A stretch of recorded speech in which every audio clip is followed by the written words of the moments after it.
నమస్కారం city news కి స్వాగతం. అధికారంలోకి వచ్చిన వెంటనే వ్యాపారులపై ఎటువంటి రాజకీయ ఒత్తిడిలు లేకుండా చూసుకుంటామని ఎన్డీఏ కూటమి అభ్యర్థి నాదెండ్ల మనోహర్ తెలిపారు. శుక్రవారం the Tenali cloth merchants retail association సభ్యులతో నాదెండ్ల మనోహర్ ఆత్మీయ సమావేశం ఏర్పాటు చేశారు.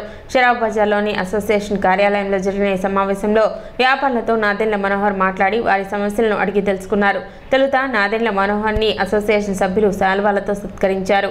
5 లక్షల లోపు జనాభా కలిగిన పట్టణాల్లో షాపింగ్ మాల్ ఏర్పాటు చేయకుండా చూడాలని కోరుతూ వ్యాపారులు నాదెండ్ల మనోహర్కు వినతి పత్రం అందజేశారు.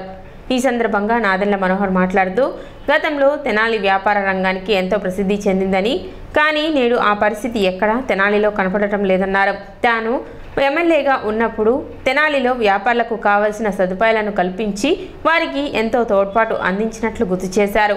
అవినీతిమయంతో పరిపాలన చేతగాక వ్యాపారులను అనేక రకాలుగా ఇబ్బందులకు నేటి పాలకులు గురిచేస్తున్నారని నాదెండ్ల మనోహర్ తెలిపారు. తాము అధికారంలోకి వచ్చిన వెంటనే తెనాలి వ్యాపార రంగానికి పూర్వ వైభవం తెచ్చేలా చర్యలు తీసుకుంటామని తెలిపారు. తెనాలి లాంటి ప్రాంత అభివృద్ధికి ఇక్కడి వ్యాపారుల సహకారం ఎంతో అవసరమని నాదెండ్ల మనోహర్ పేర్కొన్నారు.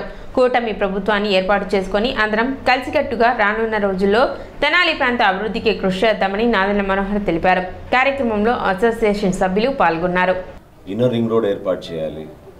అదేవిధంగా కొన్ని ప్రభుత్వం నుంచే కొన్ని కాంప్లెక్స్లు కడితే ఈ హాకర్స్ కానివ్వండి, లేకపోతే రోడ్ మీద ఫుట్పాత్ల మీద అమ్ముకునే చిన్న చిన్న వ్యాపారస్తులకి ఒక ప్రాంతం మనం చూపించి, అంటే వాళ్ళు కొట్టగొట్టాలని ఎవరు కూడా అనుకోకూడదు, వాళ్ళకు ప్రాంతాల్లో వాళ్ళు వ్యాపారం చేసుకునేటట్టు మనం ఏర్పాటు చేస్తే కొంచెం కాన్సన్ట్రేటెడ్గా ఉన్న ఏరియాస్లో ఆ ఇబ్బంది కలగకూడదనే ఉద్దేశంతో ఓ ప్రయత్నం చేశాం. హాకర్స్ విషయంలో మున్సిపాలిటీలో ఆ రోజున జోన్ల వారీగా మేము ఆ రోజు ఐడెంటిఫై చేసాం. అది బహుశా మీ అందరి దృష్టిలో కూడా ఉంటుంది. ఆరెంజ్ జోన్ అని, గ్రీన్ జోన్ అని ఆ రోజుల్లో ఏర్పాటు చేసి ఆ జోన్ల వారీగానే హాకర్స్కి మేము అవకాశం కల్పించి వాళ్ళకి వ్యాపారాలు చేసుకోవడానికి ఒక సదుపాయం కల్పించేవాళ్ళం. కానీ రాను రాను ఇప్పుడు జరుగుతున్న అవినీతి, ఇప్పుడు జరుగుతున్న పరిపాలన చేతగాక వీళ్ళు తీసుకున్న కొన్ని నిర్ణయాల వల్ల చాలామంది స్థానికంగా ఇబ్బంది పడుతున్నారు. ఇది వాస్తవం. అది ఖచ్చితంగా నేను ఒప్పుకుంటున్నాను. మనం కూడా మౌలిక సదుపాయాలు పెంచినంత మాత్రాన్ని ఏమొస్తుందని అనుకోవచ్చు మీరు. నేను ఇప్పుడే కాదు, నేను 2012లో 13లో ఎప్పుడైతే విభజన జరగబోతుందని స్పష్టంగా మనకు అర్థమైందో, విభజన చట్టంలోనే ఆ రోజున తెనాలి, గుంటూరు, మంగళగిరి, విజయవాడకి కనెక్టింగ్ మెట్రో ట్రైన్ ఏర్పాటు చేయాలని విభజన చట్టంలోనే ఆ రోజు పొందుపరిచాను.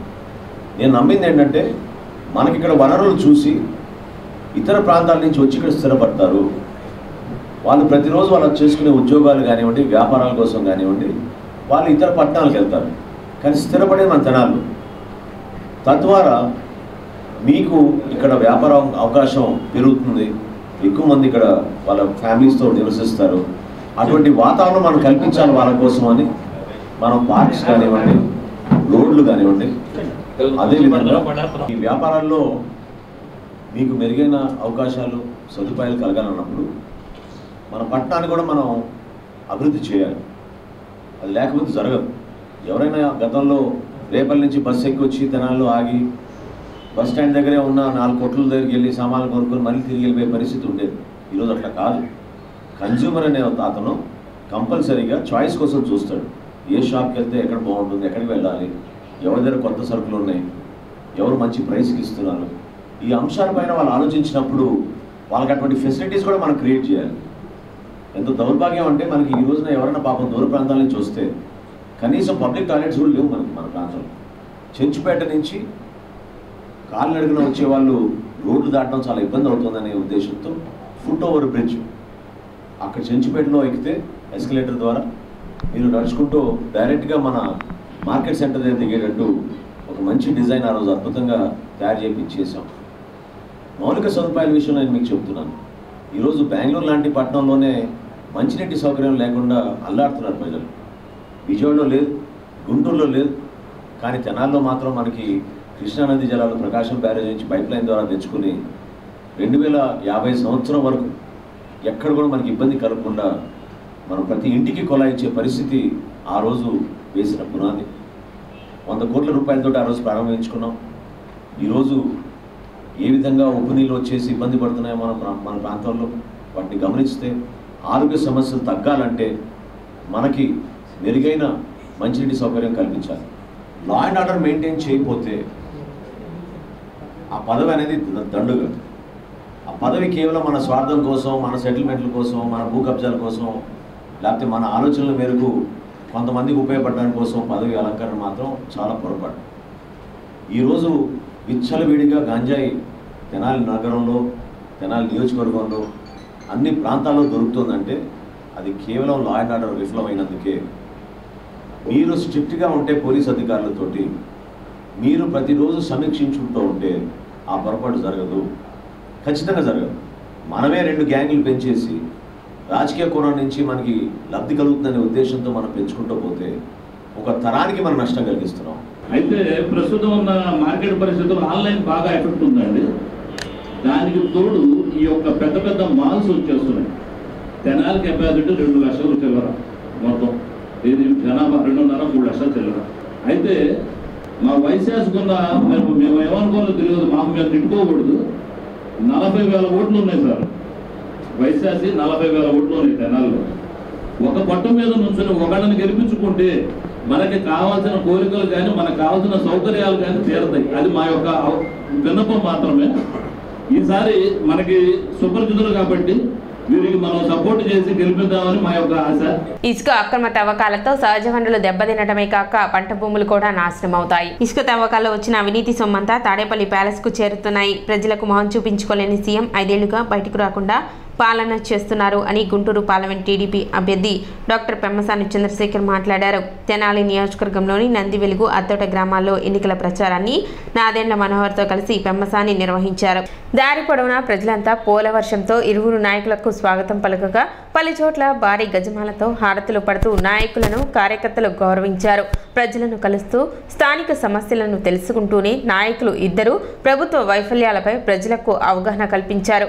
కాగా ప్రచారం ముగింపు సభలో భాగంగా అత్తోటలో పెమ్మసాని మాట్లాడుతూ ప్రస్తుత ప్రభుత్వ హయాంలో 500 రీచ్లను అక్రమంగా తవ్వినట్లు నేషనల్ గ్రీన్ ట్రిబ్యునల్ తెలియజేసిందని చెప్పారు.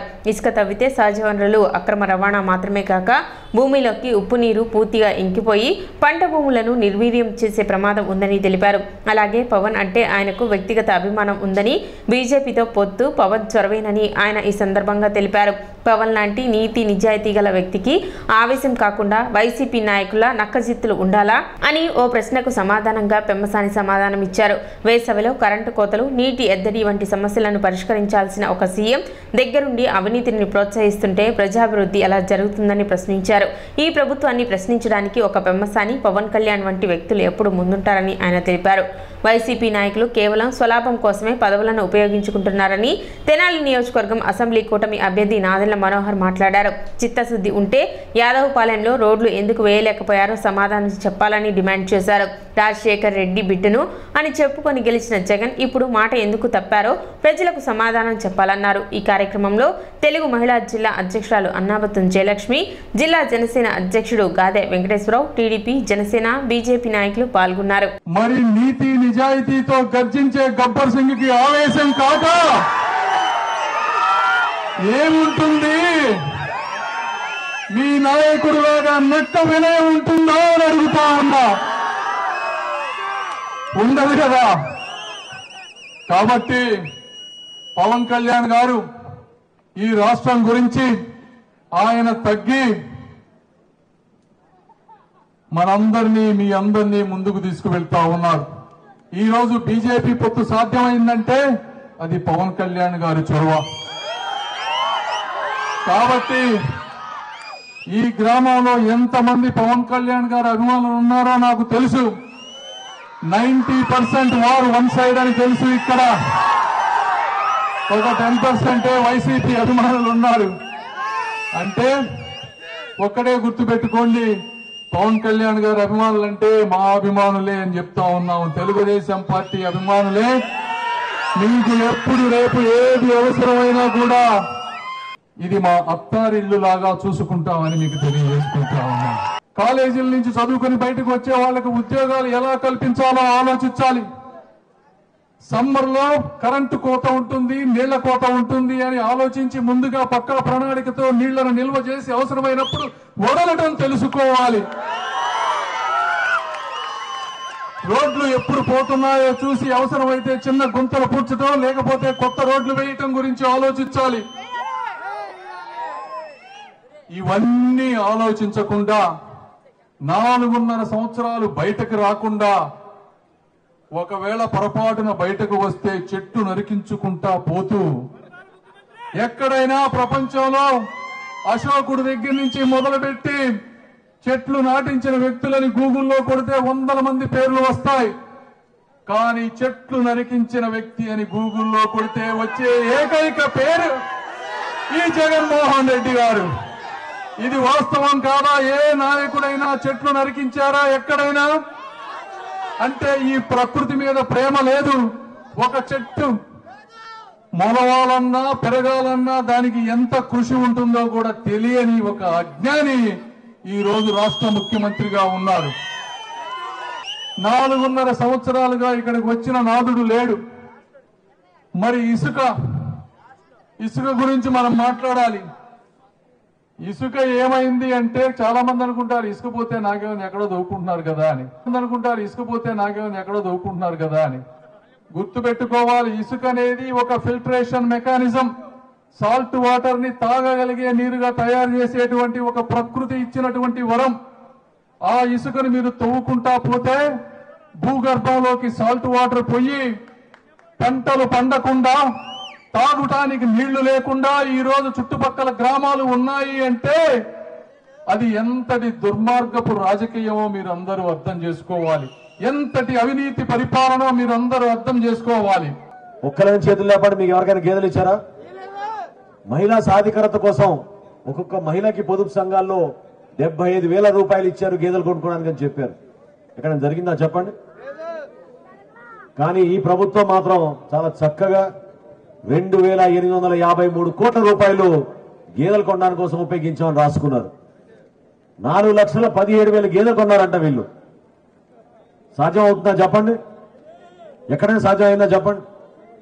ఈ విధంగా ప్రతి సంక్షేమ పథకంలో కూడా మోసం చేశారు. అమ్మఒడిలో ఏ విధంగా మిమ్మల్ని అందరినీ మోసం చేశారు మీరు చూశారు. చివరికి వాలంటీర్ల జీతాల్లో మోసం చేశారు. వాళ్ళు మాత్రం వాళ్ళ సలహాదారులకు మాత్రం 100 కోట్ల రూపాయలు ఖర్చు పెట్టారు. ఎక్కడ ఈ 5 సంవత్సరాల్లో రోడ్లు వేశారు మీరు చెప్పండి?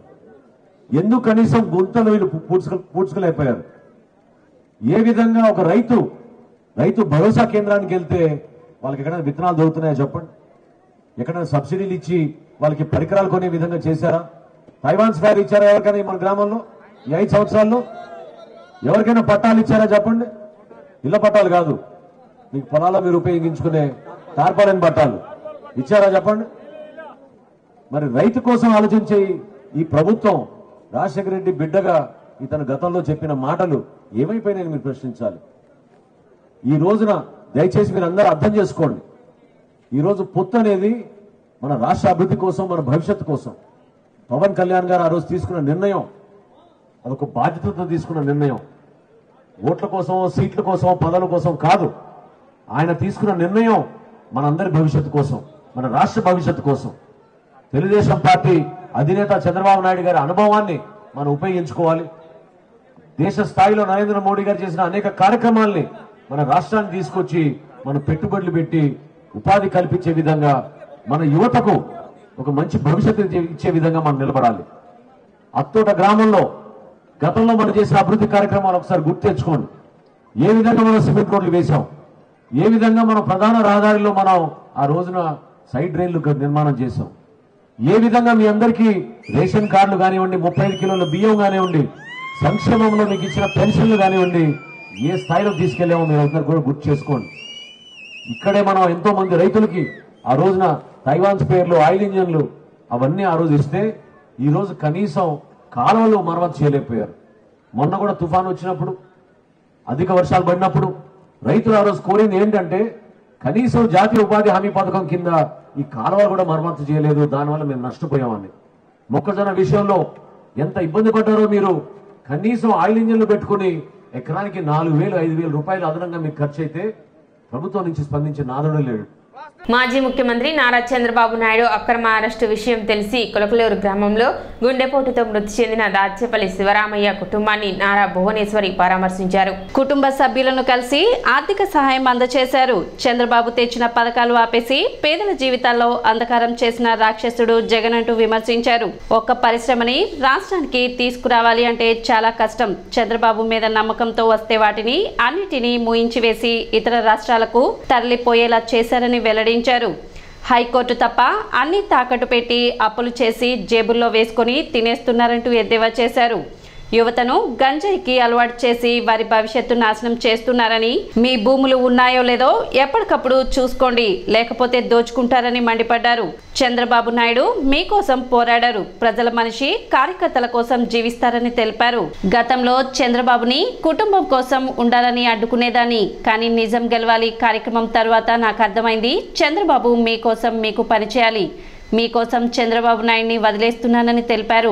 ప్రజలే చెయ్యి కలిపి ధైర్యంగా ముందుకు వెళ్ళాలి. రాష్ట్రం కోసం, రాష్ట్ర భవిష్యత్తు కోసం మంచి ప్రభుత్వం తీసుకురావాల్సిన బాధ్యత ప్రజలపై ఉందని, చంద్రబాబుతో కలిసి కురుక్షేత్రానికి సిద్ధమవ్వాలి, ఓటుతో యుద్ధ క్షేత్రంలో ముందుకు వెళ్లాలని తెలిపారు. కార్యక్రమంలో మాజీ మంత్రి ఆలపాటి రాజేంద్ర ప్రసాద్, మాజీ మహిళా కమిషన్ చైర్పర్సన్ రాజకుమారి, గుంటూరు ఎంపీ అభ్యర్థి పెమ్మసాని చంద్రశేఖర్, తెనాలి ఎన్డీఏ ఎమ్మెల్యే అభ్యర్థి నాదెండ్ల మనోహర్, నాయకులు, కార్యకర్తలు పాల్గొన్నారు.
అదే కాకుండా 5 ఏళ్ళు ఆయన మన రాష్ట్రాన్ని అభివృద్ధి చేయడానికి ప్రతి వర్గానికి ఆయన చాలా ఆలోచించి చాలా పథకాలు తీసుకొచ్చారు. ఆయన ఎందుకు తీసుకొచ్చారు?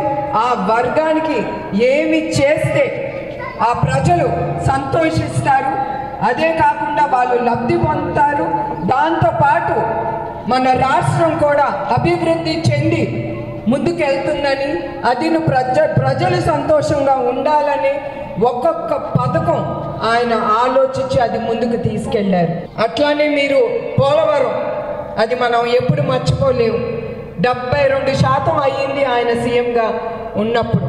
దాని తర్వాత ఇప్పుడు వరకు దాన్ని పూర్తి చేయలేదు. అది అయ్యుంటే మనకి కరువు ఉండేదా కాదు, మన అన్నదాతలు వాళ్ళ భూములకి నీరు అనేది అందేది. ఏది చంద్రబాబు నాయుడు గారు తీసుకొచ్చారో ప్రతి పథకాన్ని ఆపేసి ప్రజలు సరే తెలుగుదేశం కార్యకర్తల మీద వాళ్ళకి ఉండొచ్చు కచ్చ, కానీ ప్రజల మీద ఏంటి వాళ్ళు చూపించేది? ప్రజల గురించి కూడా ఆలోచించకుండా అన్ని పథకాలు ఆపేసి వాళ్ళ జీవితాన్ని నాశనం చేసి అంధకారంలో పెట్టింది ఈ రాక్షస ప్రభుత్వం. ఈ 5 ఏళ్ళు ఏమైనా ఒక అభివృద్ధి తీసుకొచ్చిందా ఈ ప్రభుత్వం? మీరే చెప్పండి. అదే చంద్రబాబు నాయుడు గారు అయితే నా సొంత కళ్ళతో చూశాను. ఒక్క పరిశ్రమని రాష్ట్రానికి తీసుకురావాలంటే అది చాలా కష్టం. వాళ్ళని నమ్మించి తీసుకురావాలి. అన్ని పరిశ్రమలు 5 సంవత్సరాల్లో ముందుకొచ్చారంటే అది ఆయన మీద నమ్మకం. ఆయన ఒక హామీ ఇస్తారంటే ఆయన వెనక్కి వెళ్ళరని ఆ పరిశ్రమలు ముందుకొచ్చాయి. సచివాలయం అన్ని ఎక్సెప్ట్ హైకోర్టు తప్ప, కోర్టు తప్ప అన్నీ తీసుకెళ్ళి తాకట్టు పెట్టి ఆ డబ్బు కూడా వాళ్ళు తినేస్తున్నారు. అన్నీ ఆపేయటం, అన్నీ వాళ్ళ పొట్టలు నింపుకోవటం, వాళ్ళ జోబులు నింపుకోవటం, వాళ్ళ బ్యాంక్ అకౌంట్లు నింపుకోవటం, లేదా ఆ డబ్బు ఇతర ప్రదేశాలకి రవాణా చేయటం. అదే చూసారు మీరు, గంజాయి, శాండ్ మాఫియా, కల్తీ మద్యం, ప్రతి ఒక్కటి వాళ్ళు ఇదే పని. గంజాయి యువకులకి అలవాటు చేస్తున్నారు. యువకులు మన దేశాన్ని ముందుకు తీసుకెళ్ళాలి, మన రాష్ట్రాన్ని. అట్లాంటి యువకుల్ని వాళ్ళ జీవితాన్ని నాశనం చేస్తున్నారు ఆ గంజాయికి అలవాటు చేసి. అది మళ్ళీ మన ఇంట్లో ఉండే ఆడబిడ్డలకి అలవాటు చేస్తున్నారు. మీరు అందరూ అది గుర్తుంచుకోండి. ఎట్లా మన అన్న నందమూరి తారక రామారావు గారు కిలో 2 రూపాయలకే బియ్యం అని తీసుకొచ్చిన పథకం, అట్లానే నందమూరి తారక రామ పేద ప్రజలకి చాలా పథకాలు తీసుకొచ్చారు ఆయన. ఆ సిద్ధాంతాల మీదే చంద్రబాబు నాయుడు గారు కూడా అన్నా క్యాంటీన్ ఓపెన్ చేసింది. ఆ సిద్ధాంతాలు ఆయన మనసులో పెట్టుకుని ఎక్కడ ఆకలి అనే మాట వినకూడదు, చూడకూడదని అన్నా క్యాంటీన్ ముందుకు తీసుకెళ్తే అక్కడ కూడా వాళ్ళు అది కూడా మూసేశారు. ఈ రాక్షస పాలన వచ్చి ఒక్క సంవత్సరంలో 7.5 కోట్లు మంది భోంచేశారు ఆ అన్నా క్యాంటీన్లో. మీరందరూ ఆలోచించి ప్రజలు ఓటేయాలి. 20 లక్షల ఉద్యోగాలు తీసుకొస్తానన్నారు ఆయన మీకోసం. నిరుద్యోగులకి 3,000 రూపాయలు ప్రతి నెల వాళ్ళ అకౌంట్కి వెళ్తుందన్నారు. అదే కాకుండా మన అన్నదాతలకి ప్రతి సంవత్సరం పెట్టుబడికి 20,000 రూపాయలు ఇస్తానన్నారు. ప్రతి కుటుంబానికి 3 గ్యాస్ సిలిండర్ ఉచితం. తర్వాత ప్రతి ఆడబిడ్డకి 18 ఏళ్ళు వచ్చినామంటే ఆడబిడ్డ అకౌంట్కి ప్రతి నెల 1,500. అదే కాకుండా చదువుకునే ప్రతి బిడ్డకి 15,000 రూపాయలు ప్రతి సంవత్సరం ఆ బిడ్డల అకౌంట్కి వెళ్తుంది. 3,000 ఇచ్చే ఈ పెన్షన్ చంద్రబాబు నాయుడు గారు 4,000కి పెంచుతానన్నారు. ఇది ఒట్టి సూపర్ 6. కానీ ఆయన మళ్ళీ ప్రభుత్వం తీసుకొస్తారు, మీకోసం ఆయన పోరాడతారు. లోక్ సత్తా వ్యవస్థాపకులు జయప్రకాష్ నారాయణ ఉమ్మడి కూటమికి మద్దతు ప్రకటించిన క్రమంలో లోక్ సత్తా ఆంధ్ర రాష్ట్ర అధ్యక్షులు బిశెట్టి బాబ్జీ రాష్ట్ర వ్యాప్తంగా పర్యటనలో భాగంగా ముందుగా తెనాలిలో పర్యటించారు. ఈ సందర్భంగా పట్టణ జనసేన కార్యాలయంలో జనసేన పిఎస్సి చైర్మన్ నాదెండ్ల మనోహర్ని కలిశారు. గత 15 సంవత్సరాలుగా జయప్రకాష్ నారాయణ లోక్ సత్తా ఉద్యమ సంస్థ ద్వారా పలు మార్పుల కోసం పనిచేశారని, జాతీయ స్థాయి నుంచి క్షేత్రస్థాయి వరకు వ్యవస్థలన్నీ కాపాడాల్సిన బాధ్యత మనపై ఉందని, పోరాటం చేసిన వ్యక్తి జయప్రకాష్ నారాయణ అని మనోహర్ తెలిపారు. జయప్రకాష్ నారాయణ పోరాట స్ఫూర్తి ప్రజాస్వామ్య విలువలకు ప్రాధాన్యత కల్పించే విధంగా ఉండేదని, గిరిజనుల కోసం పోరాటం చేసిన వ్యక్తి అని, వైసీపీ విముక్త ఆంధ్రప్రదేశ్కి స్వచ్ఛందంగా నిలబడిన జయప్రకాష్ నారాయణకు ధన్యవాదాలు తెలిపారు. తెనాలి జనసేన పార్టీ కార్యాలయానికి ఆంధ్రప్రదేశ్ లోక్ సత్తా అధ్యక్షులు బాబ్జీ గారు రావడం చాలా అదృష్టంగా భావిస్తున్నాం. జయప్రకాష్ నారాయణ గారు స్థాపించిన లోక్ సత్తా మన రాష్ట్రంలోనే కాకుండా జాతీయ స్థాయిలో కూడా వ్యవస్థల్లో నిజాయితీగా పనిచేసే వ్యక్తుల్ని, అదేవిధంగా అటువంటి వ్యవస్థల్ని కాపాడాల్సిన బాధ్యత పౌరులదని, దానికోసం ప్రతి పౌరుడు, ప్రతి ఓటరు కూడా ఎంతో బాధ్యతతోటి వ్యవహరించాలని గత 15 సంవత్సరాలు 20 సంవత్సరాల నుంచి జేపీ గారు చేస్తున్న ప్రయత్నాన్ని ఈ సందర్భంగా గుర్తుపెట్టుకోవాలి. జయప్రకాష్ నారాయణ గారు అనేక అంశాలపైన జాతీయ స్థాయిలో, రాష్ట్ర స్థాయిలో ప్రత్యేకంగా మన ప్రాంతానికి ఉపయోగపడే విధంగా కొన్ని ప్రాజెక్టులపైన ప్రజల్లో ప్రజాస్వామ్యం విలువ పెంచే విధంగా ఆయన ఎంతో కృషి చేశారు. అదేవిధంగా చాలామందికి తెలియకపోవచ్చు కానీ బాబ్జీ గారు ఉత్తరాంధ్ర ఎదుర్కొన్న సమస్యలపైన, గిరిజనులు ప్రత్యేకంగా ఎదుర్కొన్న సమస్యలపైన ఎంతో లోతుగా విశ్లేషించి ప్రతి వేదిక పైన వాళ్ళ తరఫున పోరాటం చేస్తూ లోక్సత్తాని ముందు తీసుకెళ్తున్న వ్యక్తి. సో ఆయన ఈరోజు మన తెనాలి కార్యాలయానికి రావడం, అదేవిధంగా ఒక 15 రోజుల క్రితం లోక్సత్తా నిర్ణయం తీసుకుని Bharatiya Janata party, Telugu Desam party, Janasena party కలిపి ఒక కూటమిగా ఏర్పడిన తర్వాత పూర్తి మద్దతు ప్రకటించినందుకు జయప్రకాష్ నారాయణ గారికి, లోక్సత్తాకి మనస్ఫూర్తిగా నేను మా పార్టీ తరఫున ధన్యవాదాలు తెలుపుకుంటున్నాను. ఈరోజు తెనాలి రావటం, ముఖ్యంగా ఈ రాష్ట్ర రాజకీయాల్లో కీలకమైనటువంటి వ్యక్తి, యువతను నడిపించడానికి గొప్ప మార్గదర్శకులు జయప్రకాష్ నారాయణ గారు. అట్లాగే రాష్ట్ర రాజకీయాల్లో జనసేన పార్టీ ద్వారా లక్షలాది మంది యువతకి ఇన్స్పైర్ అయినటువంటి పవన్ కళ్యాణ్ గారు, నాదెండ్ల మనోహర్ గారు, వీళ్ళందరితో కలిసి పనిచేసే అవకాశం కల్పించిన జయప్రకాష్ నారాయణ గారికి, అట్లాగే తెనాలి ఈరోజు రావడానికి వెనక కారణం జయప్రకాష్ నారాయణ గారు. ఈ రాష్ట్ర విముక్త ఆంధ్రప్రదేశ్ అంటే వైసీపీ నుంచి పంపించాలి, లేకపోతే కొత్త భవిష్యత్తు కావాలి, పరిశ్రమలు రావాలి, ఈ రాష్ట్రంలో సంక్షోభంలో కూరుకుపోయిన రాష్ట్రాన్ని మరి బ్రహ్మాండమైనటువంటి పరిస్థితికి తీసుకురావాలనే ఉద్దేశంతో జయప్రకాష్ నారాయణ గారు మద్దతు పలికారు కూటమికి. అందులో భాగంగా నేను మొదటిసారి పార్టీ రాష్ట్ర అధ్యక్షుడిగా, నాకు అత్యంత ఆత్మీయులు, చాలా ఇష్టమైనటువంటి వ్యక్తి మరి నాదెండ్ల మనోహర్ గారు పోటీ చేస్తున్నటువంటి తెనాలి రావడం జరిగింది. సిటీ న్యూస్ ఇంతటితో సమాప్తం. నమస్కారం.